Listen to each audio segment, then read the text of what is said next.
Hi sisters, అందరికీ good morning. వాతావరణం అయితే 2 రోజుల నుంచి వర్షం వచ్చేలాగా ఉంది. బట్ వర్షం అయితే రావట్లేదులే. కానీ పాపం అంటే ఇప్పుడు ఎవరైతే పంటలు కోతకు రెడీగా ఉంది వాళ్ళని మాత్రం మస్తు భయపెడుతుందండి 2 రోజుల నుంచి.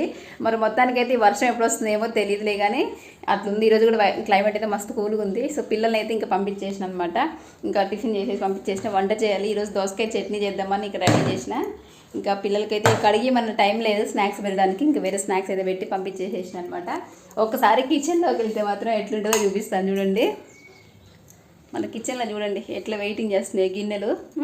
వెళ్ళేంత వరకు వెళ్ళే హడావిడి ఉంటే వాళ్ళు మళ్ళీ వెళ్ళిన తర్వాత వాళ్ళు వచ్చేసరికి అన్ని ప్రిపేర్ చేసే హడావిడి ఉంటుంది. ఇంట్లో ఆడవాళ్ళకి అసలు టైం అనేది ఒక నిమిషం కూడా ఖాళీగా ఉండదండి. ఇంట్లో ఉంటామన్న పేరే కానీ దీనికి బదులు ఏదో ఒక జాబ్కి వెళ్ళిన సాటిస్ఫాక్షన్ ఉంటుంది. కానీ కలెక్షన్ అయితే చూపించట్లేదు కదా. ఎందుకంటే న్యూ స్టాక్ అయితే ఇంకా అప్డేట్ చేయాలి. కొంచెం టైం పడుతుంది. కొంత అమౌంట్ కూడా నాకు రావాల్సిన పెండింగ్లో ఉందన్నమాట. ఎందుకంటే ఆఫ్లైన్ కస్టమర్స్ దగ్గర.